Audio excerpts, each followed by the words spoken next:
12ನೇ ಅಂತಾರಾಷ್ಟ್ರೀಯ ಯೋಗ ದಿನಾಚರಣೆಯ ಹಿನ್ನೆಲೆ ಇಂದು ಮಲೆನಾಡು ಶಿವಮೊಗ್ಗದಲ್ಲಿ ಜಿಲ್ಲಾಡಳಿತ, ಜಿಲ್ಲಾ ಪಂಚಾಯತ್ ಹಾಗೂ ಆಯುಷ್ ಇಲಾಖೆ ವತಿಯಿಂದ ಯೋಗ ದಿನಾಚರಣೆಯನ್ನು ಆಚರಿಸಲಾಯಿತು.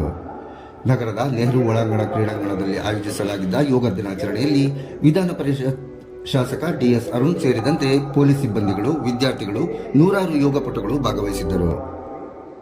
ಸಾಮಾನ್ಯ ಶ್ವಾಸೋಚ್ಛ್ವಾಸದ ಮೇಲೆ ಗಮನಿಸಿ ಆಸನದ ಸಮಸ್ಥಿತಿಯನ್ನು ಕಾಯ್ದುಕೊಳ್ಳುವ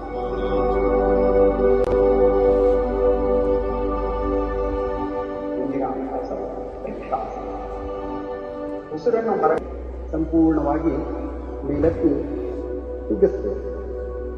ಸಾಮಾನ್ಯ ಶ್ವಾಸ ಪ್ರಶ್ವಾಸ ಮೂಲಕ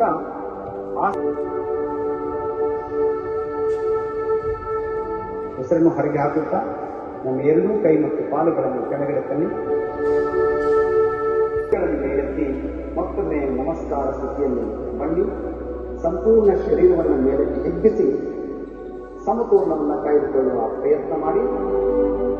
ಸಾಮಾನ್ಯವಾದ ಶ್ವಾಸ ಪ್ರಶ್ವಾಸ ತಮ್ಮದಾಗಿದೆ. ಈಗ ನಿಧಾನವಾಗಿ ಉಸಿರನ್ನು ಬಿಡಿ. ನಿಮ್ಮ ಕೈ ಮತ್ತು ಕಾಲುಗಳನ್ನು ಕೆಳಗಡೆ ತೆಗೆದುಕೊಂಡು ಸ್ವಲ್ಪ ಕಾಲ ವಿಶ್ರಾಂತಿ ಅವಶ್ಯಕ. ಮುಂದಿನ ಆಸನ ಪಾದಹಸ್ತಾಸನ. ಅಂತರದಲ್ಲಿ ನಿಂತುಕೊಳ್ಳಿ. ಶರೀರವನ್ನು ಮೇಲಕ್ಕೆ ಹಿಗ್ಗಿಸಬೇಕು. ಸಂಪೂರ್ಣವಾಗಿ ಶರೀರವನ್ನು ಮೇಲಕ್ಕೆ ಉಸಿರನ್ನ ಹೊರ ಹಾಕುತ್ತಾ ನಿಧಾನವಾಗಿ ಮುಂದಕ್ಕೆ ಬಾಗಿ ನಿಮ್ಮ ಸೊಂಟವನ್ನು ಸಾಧ್ಯವಾದಷ್ಟು ಮುಂದಕ್ಕೆ ಬಾಗಿಸಲು ಸ್ಟ್ರೆಚ್ಗಳ ಬೆರಳುಗಳ ಹತ್ತಿರ ಇಡಿ.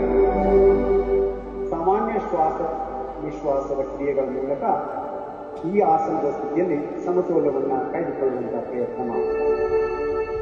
ಪಾದಹಸ್ತಾಸನವು ನಮ್ಮ ಜೀರ್ಣಕ್ರಿಯೆಯನ್ನು ಸುಧಾರಿಸುವುದಲ್ಲದೆ